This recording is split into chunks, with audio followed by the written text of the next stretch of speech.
Before we get into what happened with Queen Camilla this morning, there is one detail that has royal watchers completely divided. And it wasn't supposed to be the story everyone was talking about. At first glance, the official announcement seemed routine. The palace released its statement, the media reported the facts, and everything appeared perfectly controlled. But within minutes, people began noticing something unusual, a single decision, a single appearance, and according to many royal commentators, it may have revealed far more than anyone expected. What makes this situation so fascinating is that none of the biggest questions come from what was said. They come from what wasn't said. Why were certain senior royals absent? Why did events unfold the way they did? And why are so many observers convinced that today's developments could signal something much bigger happening behind palace doors? The answers have sparked intense debate across the United Kingdom and far beyond. Some believe this is simply another example of the monarchy adapting to modern expectations. Others are convinced it points to growing tensions at the highest levels of the royal family. And then there's Queen Camilla, because as attention shifted toward Buckingham Palace this morning, reports emerging from elsewhere raised even more questions. Questions that nobody expected to be asking when the day began. So what exactly happened? And why has this story exploded across headlines and social media in just a matter of hours? Here's the full timeline. It is May 31, 2026, at 9:12 a.m. in London. Dozens of international news crews are already gathered outside Buckingham Palace, with cameras pointed toward the gates and reporters waiting for any major update. Then Catherine, Princess of Wales, arrives and walks toward the microphones on her own. No King Charles beside her, no Prince William standing nearby, and no large entourage surrounding her. Just Catherine stepping forward to deliver a statement centered on transparency and oversight within royal, charitable operations. On the surface, the announcement sounded straightforward and professional. However, some commentators immediately focused on the specific wording she used. Her statement included the line, "The crown only holds value when it represents absolute transparency."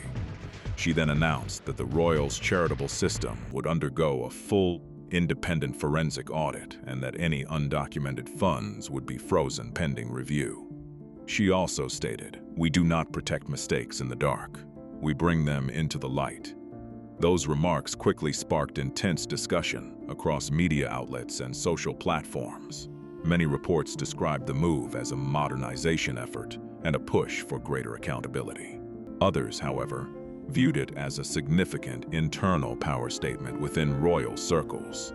While there is no public evidence linking the announcement to any specific individual, speculation exploded online about who the message may have been intended for and what impact it could have behind palace walls. Another detail that grabbed attention was the fact that Catherine delivered the statement alone. To many observers, that visual carried almost as much weight as the announcement itself.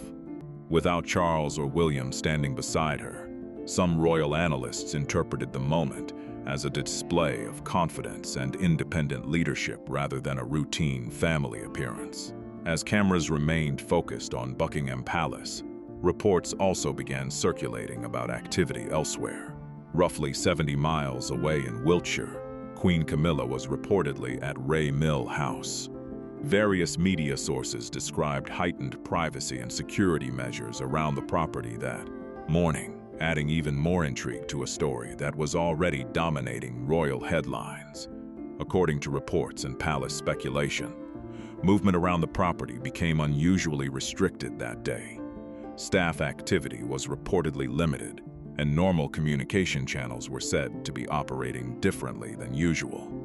Then, sometime after Catherine's statement made headlines, a vehicle allegedly arrived carrying a senior legal advisor connected to Prince William. The advisor was reportedly transporting a secured folder that insiders have nicknamed the Silent Contract. The description of this document immediately sparked intense debate. Sources claimed it was not simply a friendly recommendation or a request for someone to reduce their public role. Instead, it was described as a formal agreement containing strict conditions and very little flexibility. As the story spread, royal watchers became fascinated by what such a document could potentially mean behind the scenes. According to the rumors, the proposed terms would have placed significant limits on future official communications. Reports suggested that public statements, official correspondence, media interactions, and royal engagements could be subject to additional review processes. If accurate, such measures would represent a major shift in how influence and messaging are managed within royal operations. Many people immediately ask the same question: why would anyone in such a senior position agree to restrictions like that? After all, Queen Camilla holds a prominent place within the current royal structure. What kind of leverage could possibly be strong enough to create this level of pressure? That question quickly became the center of the conversation. The answer, according to some reports, involved a financial figure that generated plenty of attention: $12.45 million. Claims began circulating that financial reviews had uncovered concerns requiring further examination within charitable and administrative structures connected to royal organizations. These reports fueled widespread speculation, though no official findings publicly confirmed the dramatic conclusions being discussed online. Commentators pointed to allegations involving grants, administrative funding, intermediary organizations, and networks of charities. The theory being circulated was that certain funds may have moved through multiple layers of organizations before reaching various projects and initiatives. However, the exact details remained heavily disputed, and many of the claims relied on unnamed sources and insider accounts rather than publicly verified evidence. As the story gained momentum, attention shifted toward the broader question of influence, relationships, and power within royal circles. Whether the allegations ultimately prove accurate or not, the claims alone were enough to ignite a storm of discussion about how money, public image, charitable work, and royal authority intersect behind palace doors. According to the story being circulated, the alleged financial activity remained outside normal oversight processes for a long period of time. Supporters of the theory claim that once investigators began reviewing records, they uncovered documentation that appeared highly detailed and difficult to challenge. Those reports suggest that whatever evidence existed was substantial enough to become a major concern within royal circles. The narrative goes on to claim that this documentation was included in the folder delivered to Ray Mill House by the legal advisor connected to Prince William. According to palace rumors, the situation presented to Queen Camilla was framed as a stark choice. One option allegedly involved accepting new restrictions and oversight measures while remaining in her position. The other possibility, according to these accounts, was the risk of further scrutiny by outside authorities if concerns surrounding financial records required additional investigation.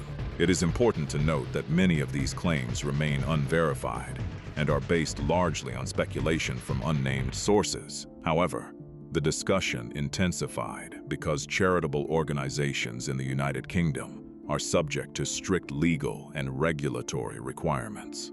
Any allegations involving the misuse or misdirection of charitable funds would naturally attract significant public and media attention if supported by evidence. Another factor driving interest in the story was the timing. Reports claim that later that same afternoon, an important meeting involving approval of future royal household budgets was scheduled to take place. According to commentators, once financial records and budgets receive official approval, they become part of a formal administrative process, raising questions about accountability and oversight if unresolved concerns were still under review.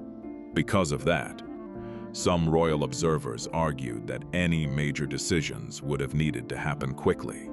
The theory suggests that the meeting at Ray Mill House was arranged before key administrative deadlines, creating a sense of urgency around whatever discussions were taking place behind closed doors.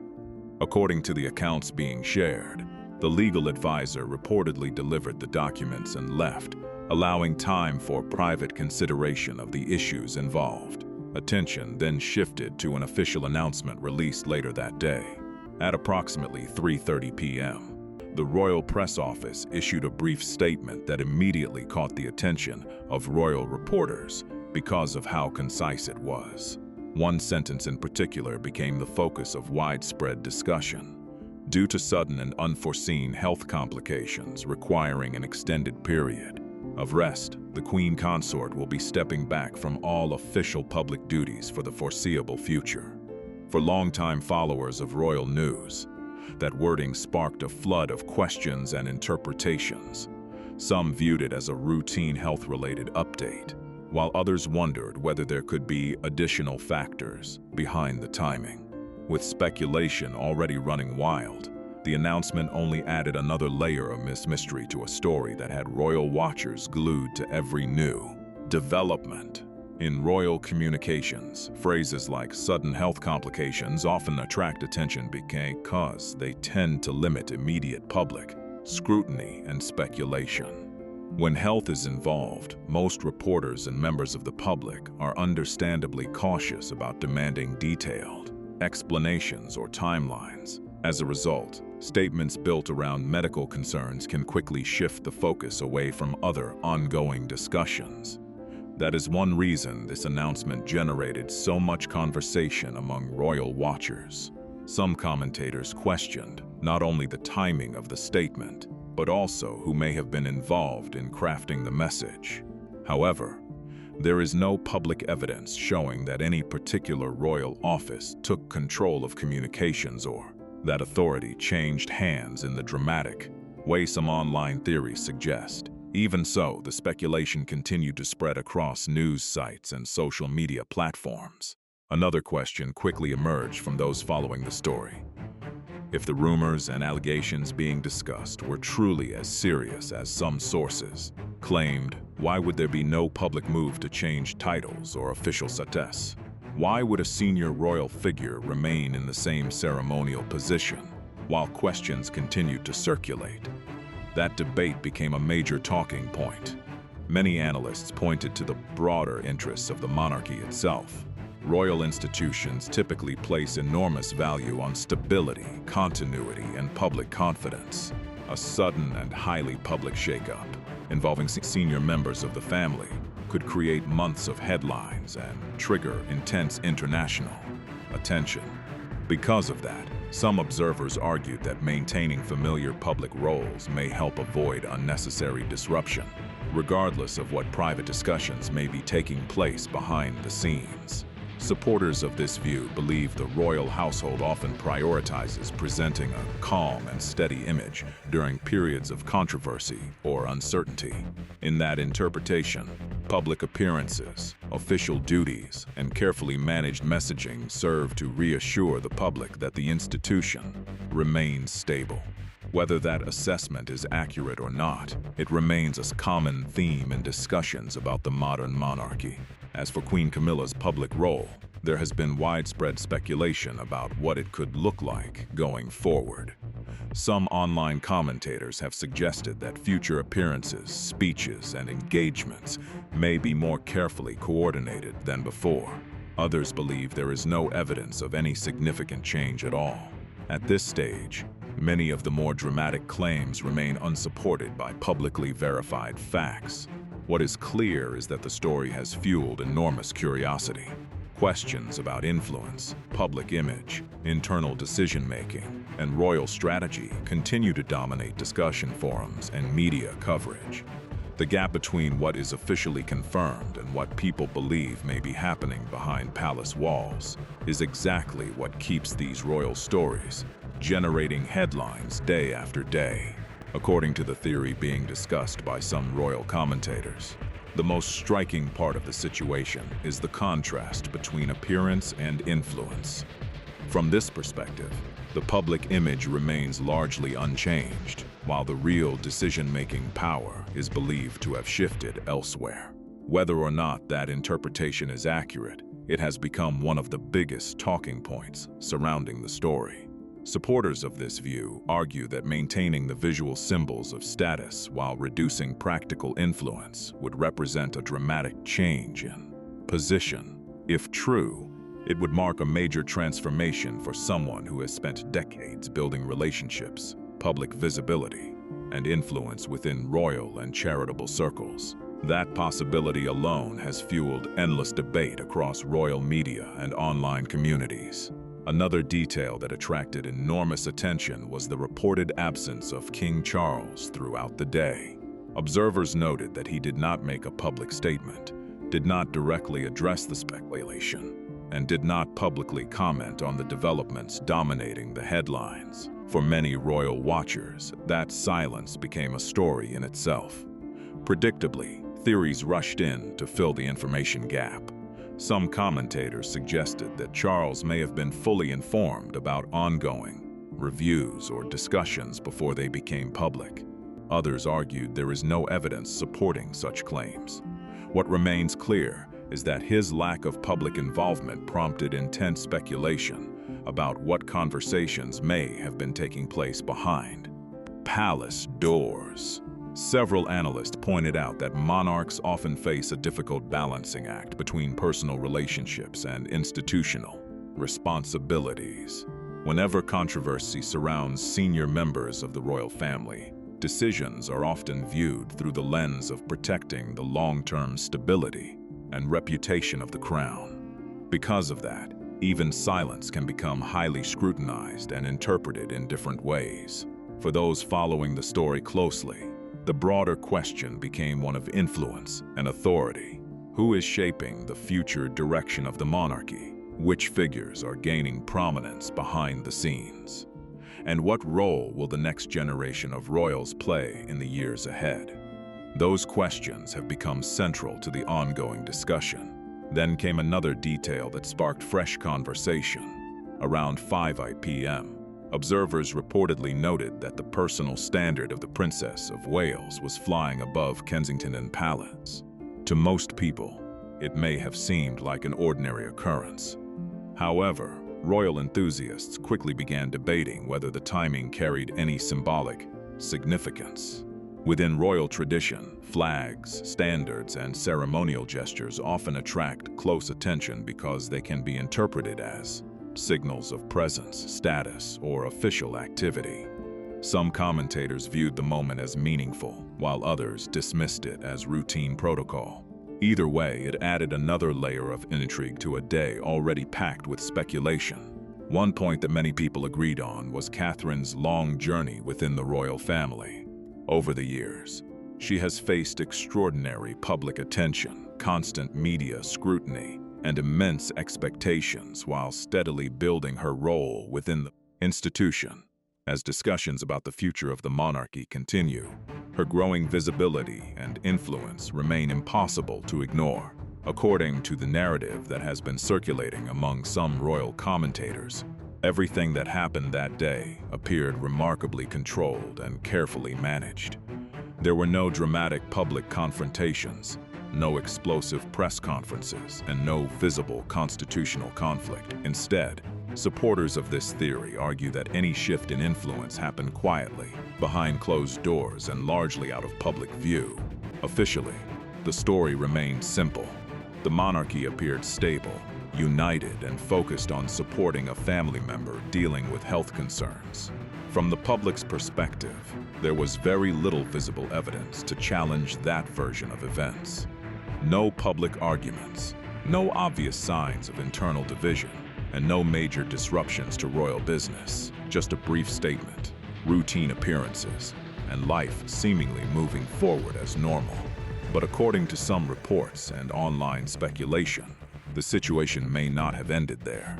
Claims began emerging that reviewers examining financial records allegedly discovered an unexpected irregularity buried deep within the documentation. Supporters of the theory argue that this detail was either overlooked during earlier reviews or identified too late for immediate action. The claim centers on an alleged financial transfer that reportedly took place shortly before certain access restrictions were implemented. According to these accounts, a transaction was authorized and completed during a narrow window of time, raising questions about where funds may have moved and who had knowledge of the activity. It is important to note that these allegations have not been publicly verified through official findings. What drew particular attention was the reported destination of the transfer. According to the speculation, the routing information pointed toward an offshore entity connected to Montecito, California. That location immediately caught people's attention because it is widely known as the home of Prince Harry and Meghan, Duchess of Sussex, following their move to the United States after stepping back from royal duties. The mention of Montecito was enough to send online discussions into overdrive. Social media users, royal bloggers, and commentators began debating possible connections, motives, and implications. Some reports went even further, suggesting that the account involved may have been linked to organizations or trusts associated with the Sussexes.